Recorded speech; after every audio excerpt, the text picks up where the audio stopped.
Hello guys, I am Ramandev and today I am explaining a poem of 10th class. The poem name is How to Tell Wild Animals and the poet is Caroline Wells. Before starting the poem, we will know something about the poem, that what kind of poem it is. In this poem, the poet has explained the characteristics of various wild animals in a very funny way. She has used language in a way that it generates humor.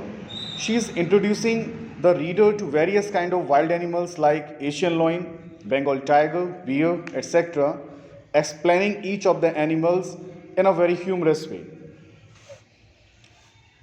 Let's start the poem.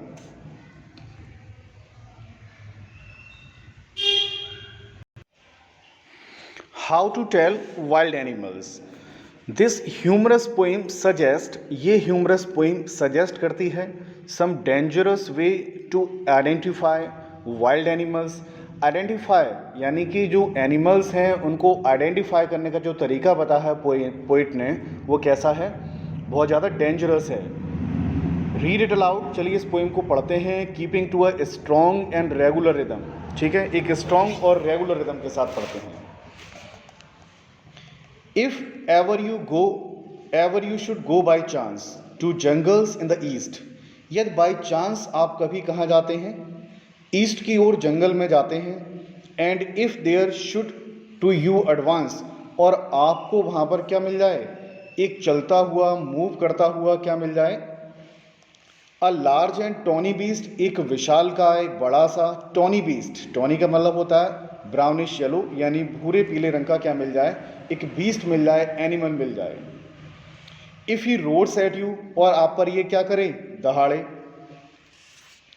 You are dying, और दहाड़ने से आपको ऐसा लगे कि आप तो मर ही गए, आपको ऐसा लगे कि मेरी तो जान ही निकल गई दहाड़ देने से, तो यू विल नो, तो ये जान लो. It is a Asian lion, तो ये कोई और नहीं है, ये क्या है, एक एशियन लॉइन है. नेक्स्ट स्टैंजा की ओर मूव करते हैं. और if some time when roaming around a noble wild beast greet you. और इफ सम टाइम, आप किसी समय क्या करें, व्हेन रोमिंग अराउंड, आप घूमने के लिए निकलें, कहीं जाएं, ठीक है. अ noble and wild beast greet you, तो और आपको क्या मिल जाए, एक नोबल का मतलब होता है हायर क्लास, यानी उच्च कोटि का जंगली जानवर आपको मिल जाए वहाँ पर. With black strips on a yellow ground, यानी उसका जो बैकग्राउंड है वो कैसा है, येलो है, और इसके ऊपर क्या हो, ब्लैक स्ट्रिप हो,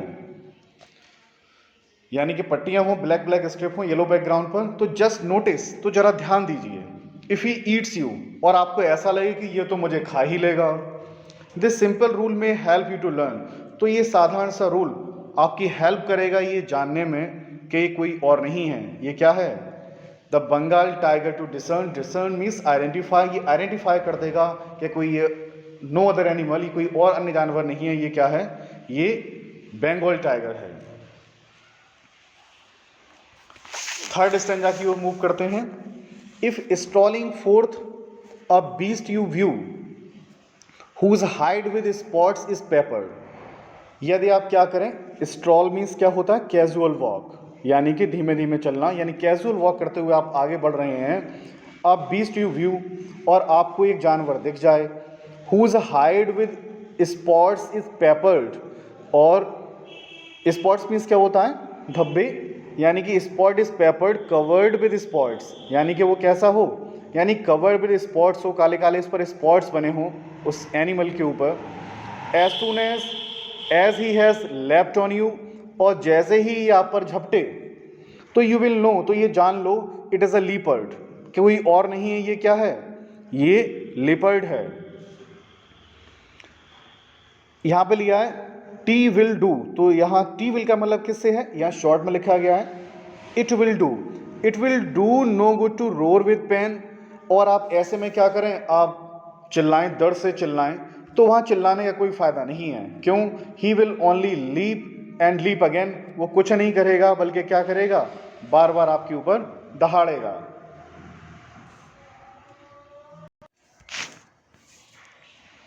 नेक्स्ट स्टेंजा की ओर मूव करते हैं.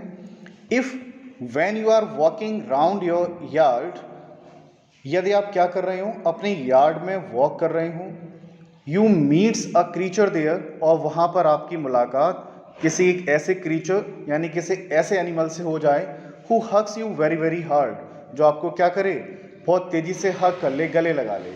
बी श्योर, तो आप ये निश्चित हो जाइए कि ये क्या है, इट इज़ अ बियर, ये कौन है, बियर है, भालू है, कोई और एनिमल नहीं है। तो आप ये आइडेंटिफाई करने का तरीका बताएं कि देखिए कितना फनी वे बताया कि किसी एनिमल को हम आइडेंटिफाई कैसे करें।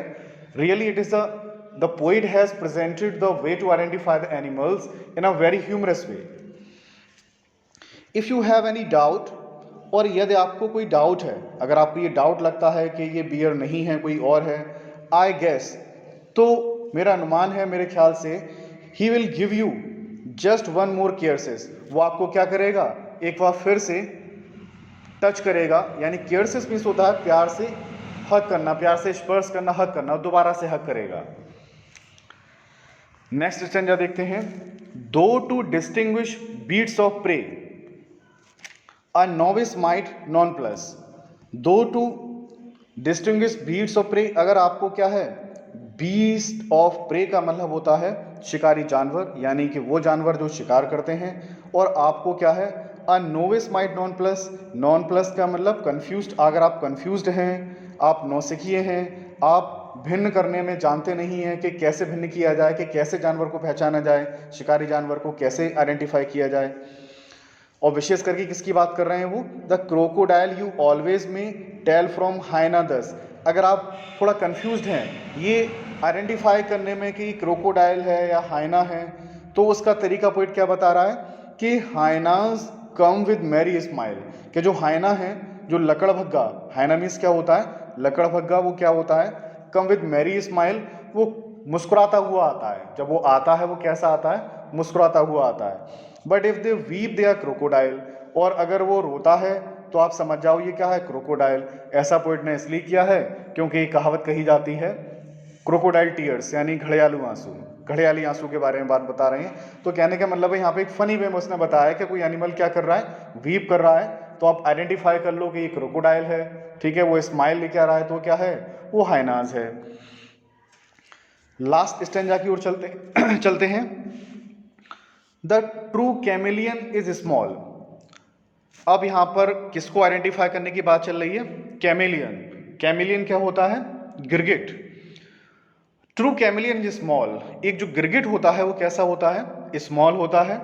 अ लिजार्ड सॉर्ट ऑफ थिंग, और छोटा सा होता है, किसके तरीके का, छिपकली के तरीके का दिखता है। He hasn't an ears at all, उसके कोई कान नहीं होते हैं। And not a single wing, और उसके सिंगल विंग यानी कि कोई पंख भी नहीं होते हैं, उड़ने वाला भी नहीं है। If there is nothing on the tree, और अगर आप ऐसे देखें, पेड़ पर जाएं, पेड़ की ओर देखें, और आपको ऐसा लगे कि पेड़ पर आपको कुछ दिखाई नहीं दे, तो it is the chameleon you see, तो समझ जाओ क्या है, कि आप किसे देख रहे हो, कैमिलियन को देख रहे हो। यहाँ पोइट एक तरफ तो ये कह रहा है कि आपको अगर ऐसा लगे कोई दिखाई ना दे तो समझ जाओ यहाँ पर कैमिलियन है। तो यहाँ पर कैमिलियन की विशेषता बतलाई है, ऐसा इसलिए कह रहा है कि कैमिलियन अपनी कॉम्प्लेक्शन को कैसा कर लेता है, चेंज कर लेता है। अगर वो पेड़ पर है तो अपना कॉम्प्लेक्शन पेड़ जैसा कर लेगा, तो जहाँ पर भी जाता है अपना कॉम्प्लेक्शन वैसा ही कर लेता है। तो गाइज ये तो रही पोएम, आई होप आपको एक्सप्लेनेशन बहुत अच्छे से क्लियर हुआ होगा। अब डिस्कस करते हैं हम इसकी लिटरेरी डिवाइसेस के बारे में। अगर पहले स्टेंजा की बात करें हम, तो उसमें दिया है if ever you should go by chance, तो यहाँ पर जो दिया गया है यू में ओ दिया है शुड, यानी यू शुड गो, जो यहाँ पर यूज़ किया गया है वो प्रयोग में लाया गया है एसोनेंस। क्या यूज़ हुआ है यहाँ पर, एसोनेंस यूज़ हुआ है। और अगर अगले स्टैंजा की बात करें, और if some time when roaming round, तो जो वर्ड दिया है यहाँ पर रोमिंग राउंड, के आर ओ यहाँ पे भी दिया है, रोमिंग राउंड, तो इसमें जो यूज़ हुआ है एलिट्रेशन यूज़ हुआ है। और हम इसके बारे में बार बार बता चुके हैं कि हमारे लेक्चर्स पढ़े हुए हैं, प्रीवियस लेक्चर, अगर आपको ये जानना है कि what is assonance, consonance, alliteration, then you can go through, then you can see my lectures, the previous lecture. अगले स्टैंजा की बात करें अगर हम, तो इसमें एक यूज हुआ है यहाँ पर कि whose, सेकेंड लाइन की बात करें कि whose hide with spot is peppered, whose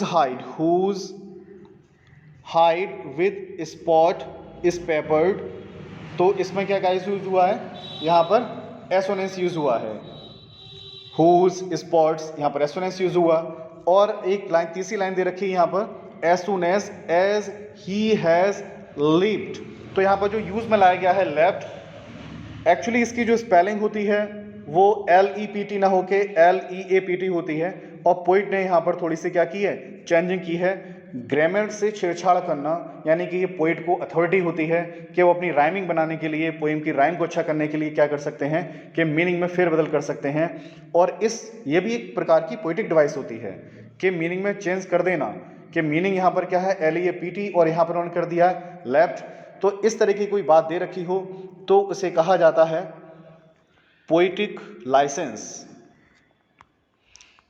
कि यहाँ पर उस पोइट को क्या मिलता है कि यहाँ पर ये लाइसेंस होता है पोइट के पास कि वो क्या कर सकता है, फेरबदल कर सकता है। नेक्स्ट स्टैंजा की ओर बात करें अगर हम,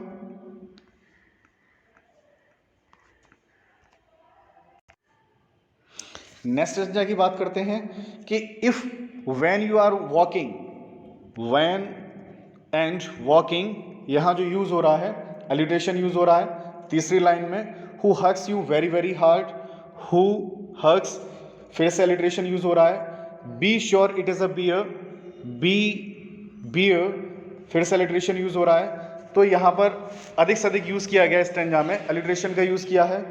नेक्स्ट स्टैंजा में अगर हम देखें तो यहाँ पर क्या दिया गया है, अ novice and non plus, second line की बात करें, novice non plus, novice non plus, यहाँ पर क्या हुआ, एलिट्रेशन यूज हुआ है।